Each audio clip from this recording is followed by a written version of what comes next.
En el nombre del Padre, y del Hijo, y del Espíritu Santo. Amén.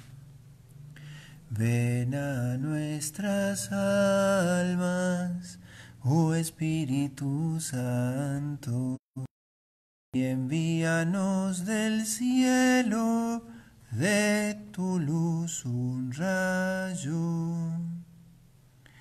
Sin auxilio tuyo es el hombre nada, todo lo atormentas si lo desamparas. Ven a nuestras almas, oh Espíritu Santo, y envíanos del cielo de tu luz un rayo. Dobla nuestro orgullo, inflama las almas, lleva al buen camino lo descarriado. Ven a nuestras almas, oh Espíritu Santo, y envíanos del cielo de tu luz un rayo. Inmaculado Corazón de María, sé la salvación del alma mía. Gloriosa Santa Elena, ruega por nosotros. En nombre del Padre, del Hijo, y del Espíritu Santo. Amén.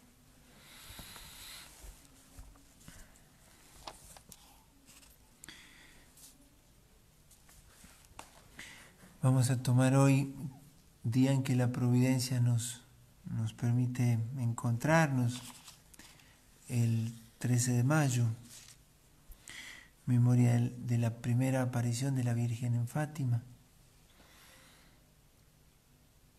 Y lo que nos permite tomar otro tema dentro de las pláticas muy simples, con las que vamos como tratando algunos elementos que nos permiten prepararnos para Pentecostés, conociendo al Espíritu, ¿no? Es como lo decíamos al comienzo, donde se lo reconoce al Espíritu en sus frutos, como un árbol madura en sus frutos, ¿no? Está ordenado y destinado a eso. El Espíritu Santo no es alguien que se luzca, sino en los frutos que produce.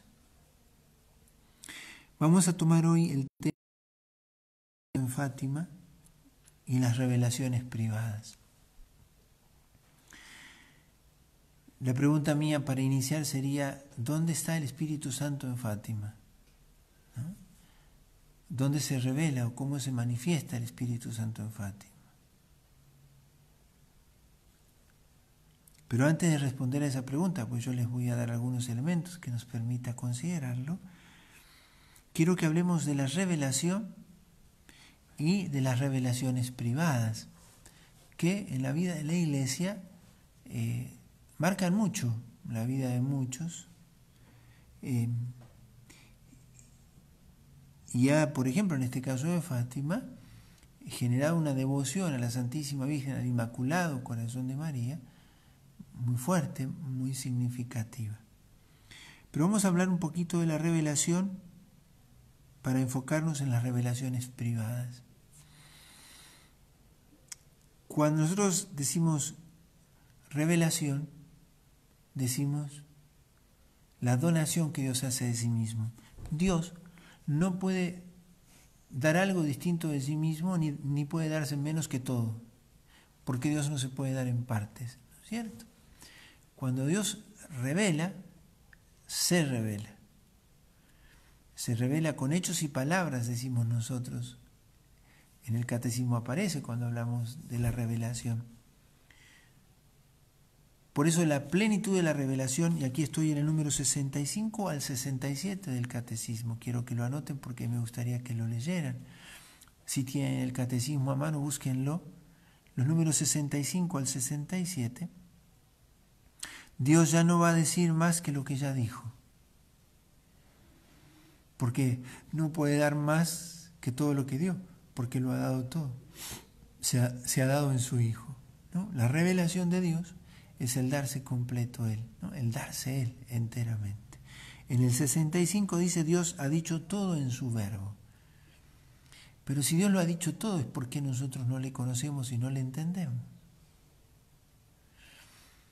Y eso es una pregunta interesante para poder decir algunas cosas de la vida espiritual, de la vida del Espíritu en nosotros. El Espíritu viene a desentrañar lo que acontece en Cristo.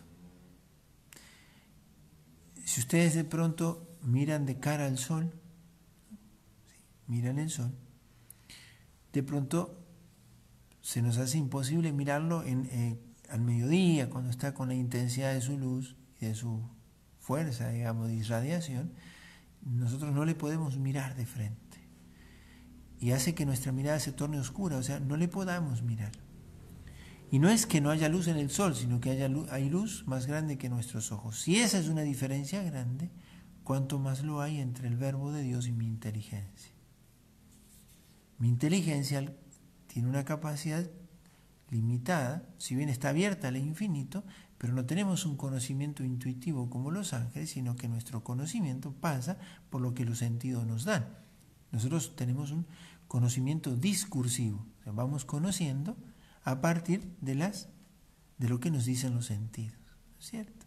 Vamos abstrayendo las esencias y conocemos las cosas. Con Dios nos pasa esto, que es como el sol con mis ojos. Es una luz tan grande que ciega mi estrecha mirada, mi estrecha capacidad de ver. Entonces, Dios se ha dicho todo en su verbo y que después de él ya no habrá otra revelación. Y esto es muy importante. La economía cristiana, ¿a qué le llamamos economía cristiana? Al modo de Dios de darse, de dispensarse. La economía de salvación es el modo que tiene Dios de darse para salvarnos, ¿no? Y esa economía de salvación está en el plan de Dios prevista al modo del verbo encarnado, o sea, la encarnación redentora. O sea, la economía de la salvación, la economía cristiana, el modo de darse a Dios, o el modo de revelarse, el modo de dispensar a nuestro favor la gracia, lo hace a través del verbo encarnado, muerto y resucitado, la encarnación redentora. En Cristo Dios lo ha dicho todo y lo ha dado todo. Dios no necesita ni decir más ni dar más. ¿Sí? Y entonces, si está acabada, ¿por qué en la historia de la Iglesia hay revelaciones privadas? Fátima, Lourdes, Divina Misericordia Sor Faustina, y los que ustedes conozcan o recuerden.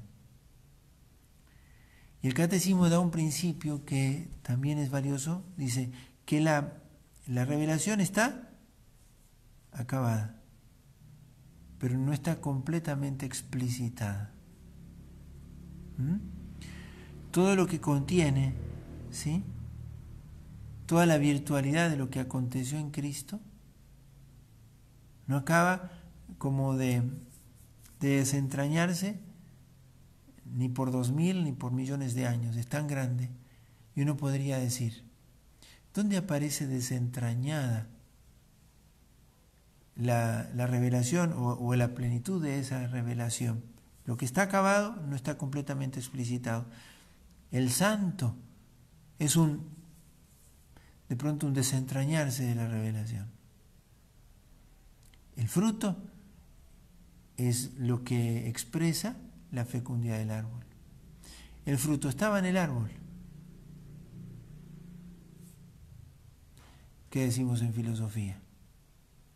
El acto, mientras estaba en potencia, el acto estaba en la potencia, estaba en orden A, ¿sí? El fruto estaba en el árbol, en potencia, porque si este fruto no estaba en la capacidad del árbol de dar a luz ese fruto, nunca se hubiera dado, ¿sí? Bueno, entonces la revelación, que está acabada, pero no completamente explicitada, contiene los frutos de santidad que relucen en aquellos en los cuales el Espíritu Santo puede lucirse. ¿Qué tiene que ver entonces con esto las revelaciones privadas? ¿Por qué se dan? Y se dan en este contexto, ¿sí? El modo que Dios quiere de que se vaya como de alguna manera explicitando.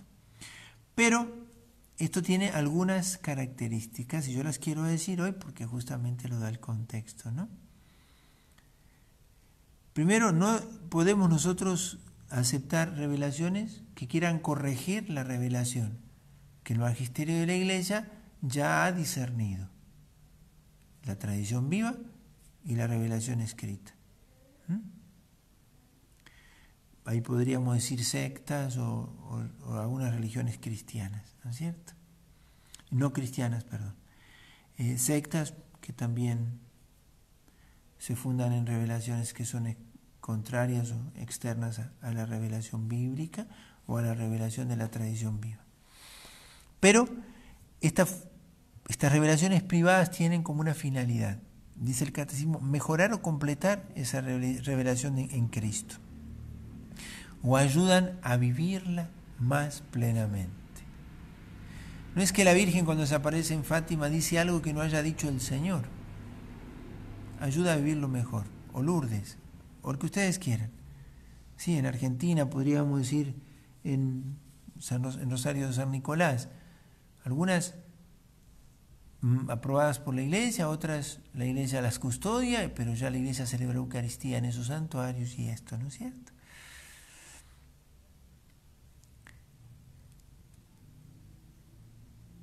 Ahí aquí aparece un concepto que es bueno que lo aprendamos, porque es de ustedes, el sensum fidelium. Es el sentir de los fieles, porque el Espíritu Santo actúa en los fieles. ¿Por qué? Porque son ungidos en el bautismo y en la confirmación. Y entonces, en ese sentido espiritual, el de ustedes aprenden a discernir y así también a acoger esas cosas que Dios va de alguna manera como ayudando a vivir más plenamente la revelación de Cristo.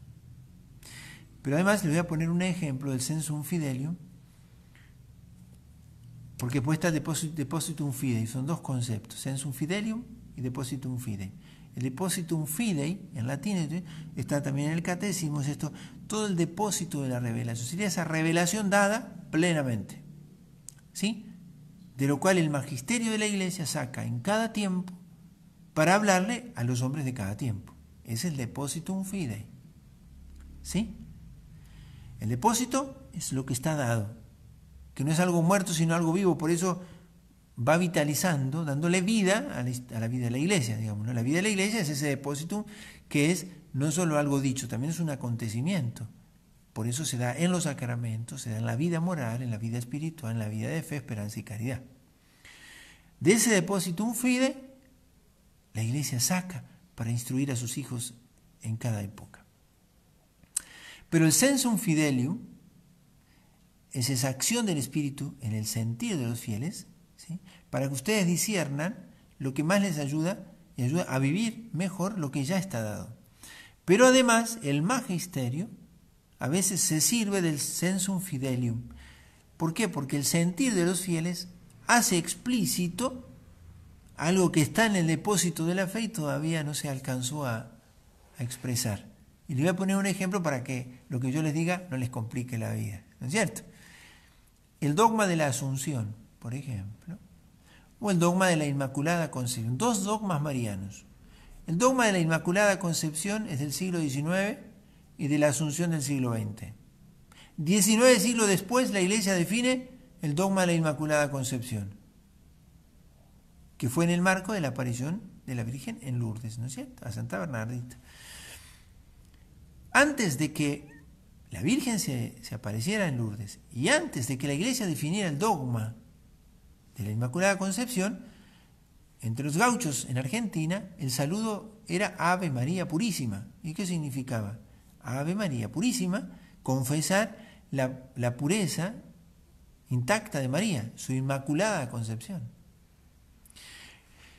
Doy ese ejemplo, ¿por qué? Porque el sensum fidelium fue ayudándole a la iglesia a comprender que el sentir común de los fieles era que María era inmaculada.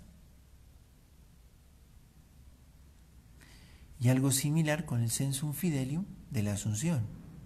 El común de los fieles, y como en cuerpo, a los fieles les es como muy propio el sentir que María no tiene que haber sufrido la corrupción. Si Cristo no la sufrió y él no tuvo pecado, ¿por qué él habría de sufrir aquella que tampoco tuvo pecado, que fue redimida en previsión a la obra de Cristo?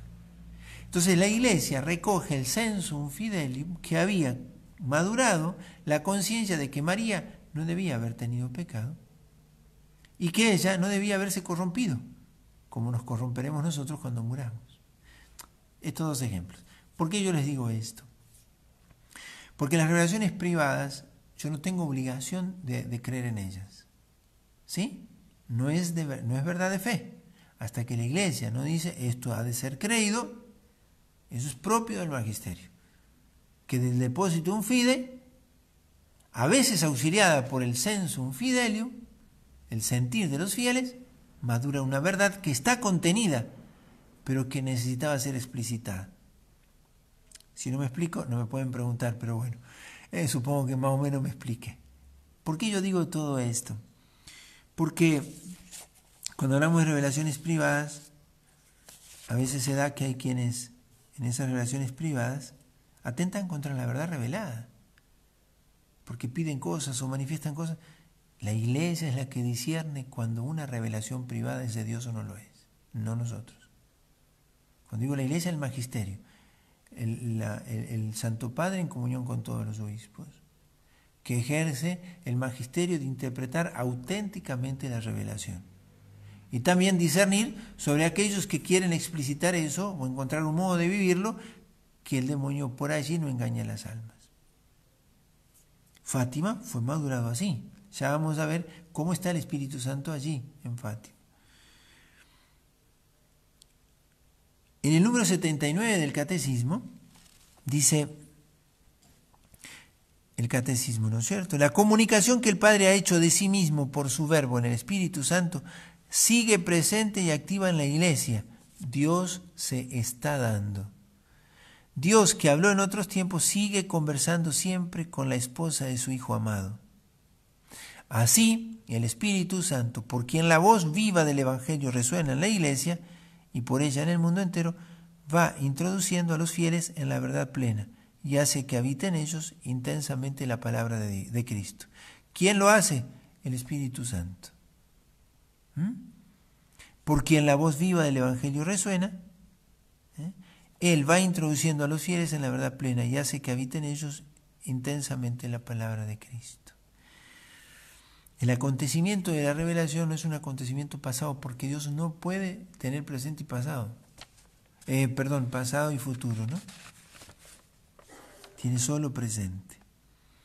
Y aquí cierro este primer punto, que espero no haberles sido tan confuso, con los números 91 al 95. Todos los fieles tienen parte en la comprensión y en la transmisión de la verdad revelada, porque han recibido la unción del Espíritu. La totalidad de los fieles no puede equivocarse en la fe. Se manifiesta esta propiedad suya tan peculiar en el sentido sobrenatural de la fe de todo el pueblo. Es lo que yo les decía recién en esos dos ejemplos. El Espíritu de la verdad suscita y sostiene este sentido de la fe de los fieles. Con él, el pueblo de Dios, bajo la dirección del magisterio, se adhiere indefectiblemente a la fe transmitida a los santos una vez para siempre. Siempre el magisterio es el que discierne. Y entonces el crecimiento en esta comprensión del contenido de la revelación es gracias a la asistencia del Espíritu Santo. La inteligencia tanto de las realidades como de las palabras del propósito de la fe puede crecer en la vida de la Iglesia gracias a él. Ahí tienen ustedes para leer lo que viene, eso queda como tareita. ¿Sí? La tradición, leo lo último, la tradición La Escritura y el magisterio de la Iglesia, según el plan prudente de Dios, están unidos y ligados, de modo que ninguno puede subsistir sin los otros. Los tres, la tradición viva de la Iglesia, la Sagrada Escritura, que son las dos vías de transmisión de la revelación, y el magisterio, que tiene la función de interpretar auténticamente esa revelación que nos llega a nosotros por la vía de la tradición y de la Escritura, los tres, cada uno según su carácter y bajo la acción del único Espíritu Santo, contribuyen eficazmente a la salvación de las almas. El Espíritu Santo es el que está en la fecundidad de esta revelación viva. Espero haberme explicado, y si no, les aliento a que lean estos puntitos. Paso así al segundo punto, que es la Santísima Virgen en Fátima.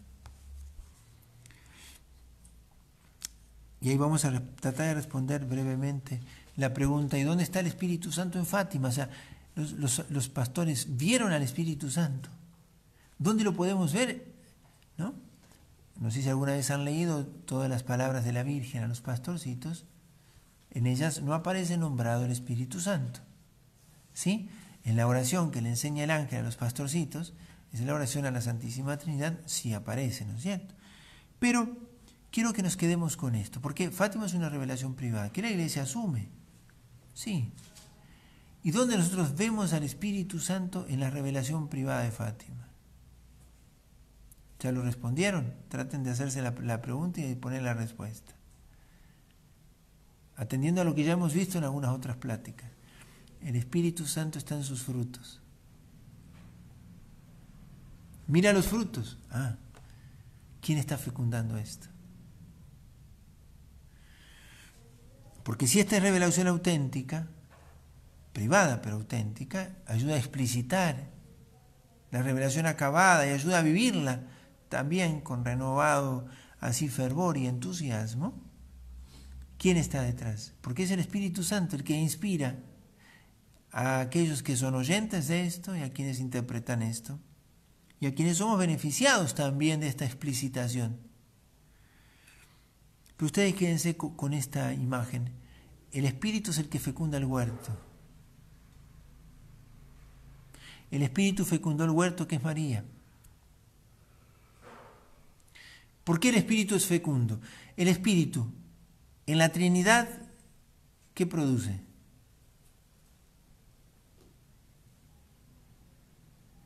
Nada. Él es fecundo hacia afuera.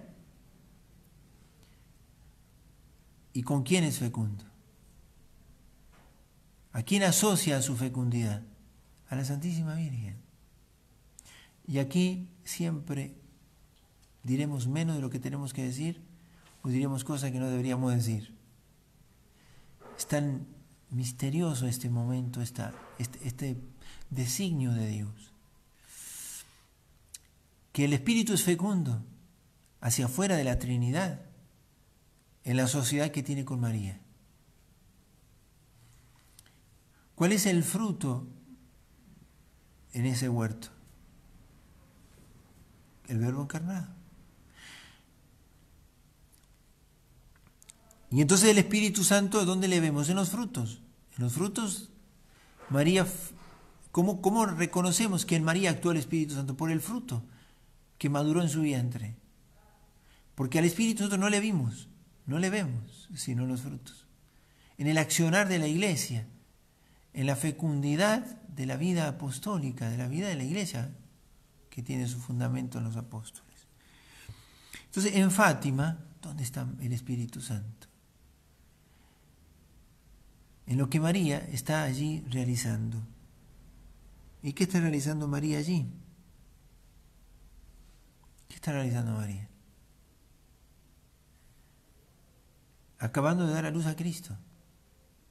Porque Cristo no puede estar cabeza sin cuerpo, sin miembro. María contribuye a que el Espíritu pueda en la Iglesia seguir haciendo fecundo el vientre de la Iglesia, podríamos decir así, que es la pila bautismal, la fuente bautismal, que es como el vientre de la Iglesia. En Fátima, el Espíritu está impulsando a la Santísima Virgen. Ellos están haciendo eso. Porque no puede María engendrar a los hijos de Dios sin el Espíritu. Y el Espíritu no lo ha querido hacer sin ella. O si nosotros lo negamos, cambiamos toda la revelación. Porque Dios le pide el consentimiento a ella. Entonces, en Fátima, ¿qué nos permite ver del Espíritu o el acontecimiento de Fátima? Los frutos, 100 años después. A nosotros nos sigue inspirando Fátima. Los mensajes, el testimonio de los pastorcitos, el valor del Santo Rosario, de la penitencia, de la mortificación, la Eucaristía, la reparación, el orar por los que se condenan, muchas almas que se condenan porque nadie ora por ellos. Todo lo que pastorcito, que no es mucho, pero no es la cantidad, sino la virtud. El Espíritu sigue fecundando el huerto de la Iglesia, dando a luz las flores y los frutos de los santos, porque Fátima ha inspirado a la santidad a muchos. Quienes son consagrados a Jesús por María. Esto así lo han de vivir, porque así lo dice San Luis María Griñón de Montfort. María es el huerto. ¿Sí? En el que el Espíritu fecundó. Y sigue sirviéndose de este huerto para seguir haciendo fecunda a la Iglesia.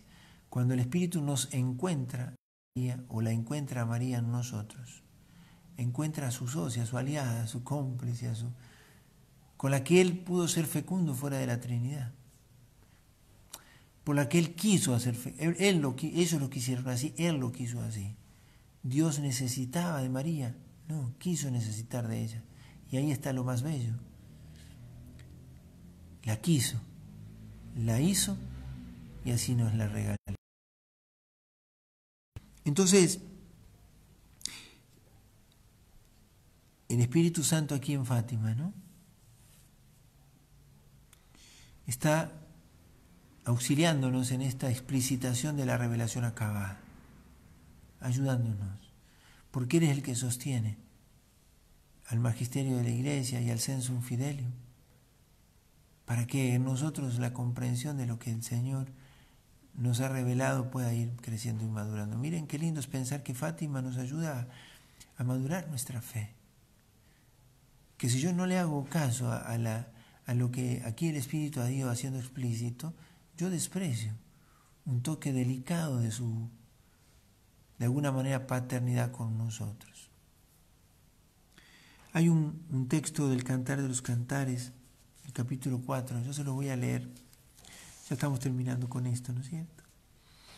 Capítulo 4, versículos del 12 al 16, y el Cantar de los Cantares. Es un bello poema de la relación de Dios con su pueblo que es llamada aquí esposa, amada.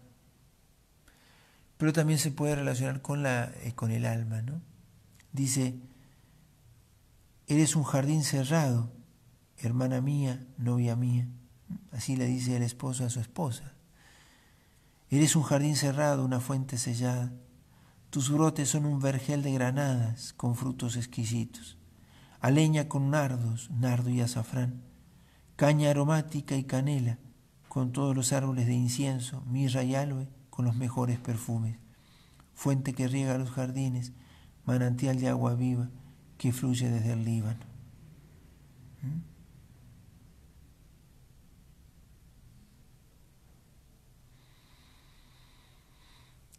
Y allí continúa, pero esta expresión, ¿no?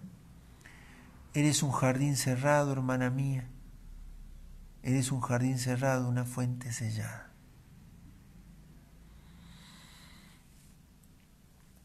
Es una figura de la Virgen, de la virginidad de María, ¿no?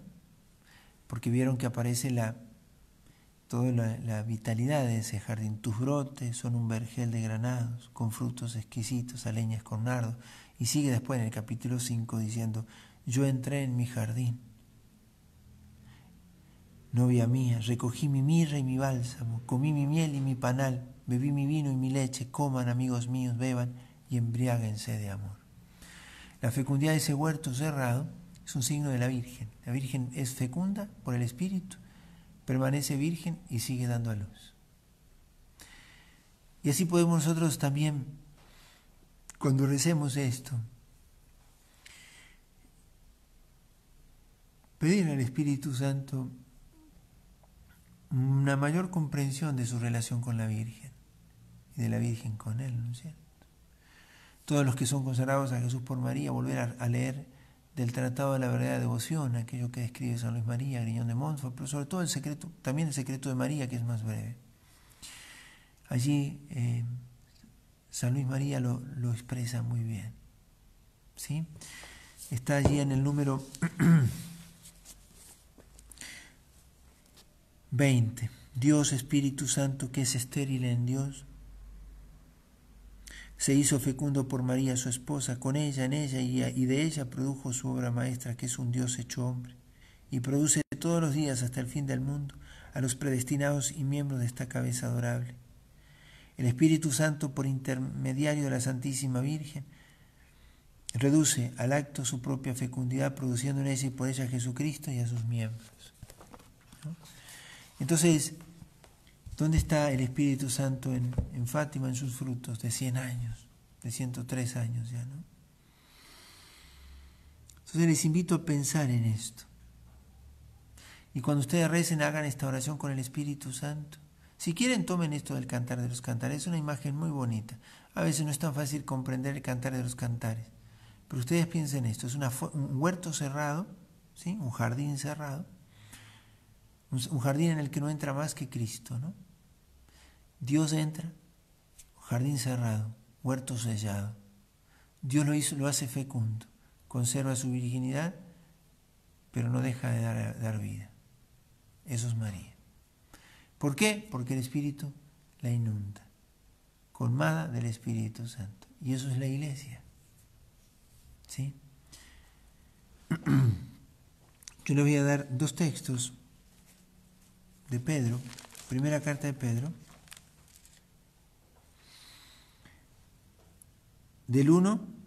capítulo 1, primera de Pedro, capítulo 1, del 3 al 21.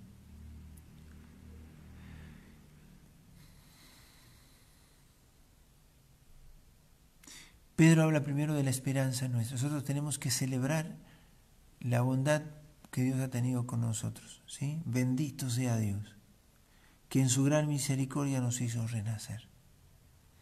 Me salté unos versículos y dice más adelante: esta salvación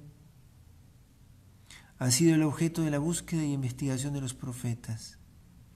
Ellos trataban de descubrir el tiempo y las circunstancias señaladas por el Espíritu, que estaba presente en ellos y que anunciaba lo que estaba reservado para el tiempo de Cristo, ¿no es cierto? Estoy salteándome, ¿no? Pero voy haciendo. Ahora ustedes han recibido el anuncio de este mensaje por obra de quienes, bajo la acción del Espíritu Santo, enviado desde el cielo, les transmitieron la buena noticia que los ángeles ansían contemplar. Allí Pedro deja como entrever que hay algo que los ángeles no alcanzan a ver todavía. Y uno podría decir, ¿qué es lo que los ángeles ansían contemplar? Uno podría decir el Cristo total, nosotros en Cristo. ¿Qué es lo que ellos no ven todavía completado? Lo que le falta a Cristo de nosotros. Y después, ¿por qué lo digo yo? Por lo que viene después. Porque ahí Pedro dice, por lo tanto, manténganse con el espíritu alerta, vivan sobriamente. ¿Sí? Y ahí viene una invitación a la santidad. Para rezarlo. ¿Sí? Nosotros también somos llamados a ser un fruto maduro del Espíritu en nuestro tiempo. Fátima nos habla de eso. Es una explicitación de lo ya acabado. Y podríamos decir que cada uno de nosotros, en el llamado que Dios le hace a la santidad, es un llamado a la explicitación de lo que ya está acabado en Cristo, pero que los ángeles todavía no contemplan. Digo yo, me atrevo y me animo, porque creo que es así. Por eso Pedro exhorta a la santidad, porque los ángeles ansían ver eso, porque ellos saben que nosotros tenemos algo que ellos no. Vamos a rezar con esta horita de oración, con esta horita de oración con el Espíritu Santo. Vamos a invocar a la Virgen en este día de manera muy especial, en Fátima. Que ella nos regale ser en ella dóciles al Espíritu Santo.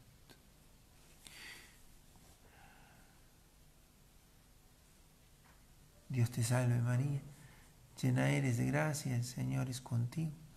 Bendita tú eres entre todas las mujeres y bendito es el fruto de tu vientre Jesús. Santa María, Madre de Dios, ruega por nosotros pecadores, ahora y en la hora de nuestra muerte. Amén. Gloria al Padre, y al Hijo, y al Espíritu Santo, como era en el principio, ahora y siempre, por los siglos de los siglos. Amén. Gloriosa Santa Elena, ruega por nosotros. En nombre del Padre, del Hijo, y del Espíritu Santo.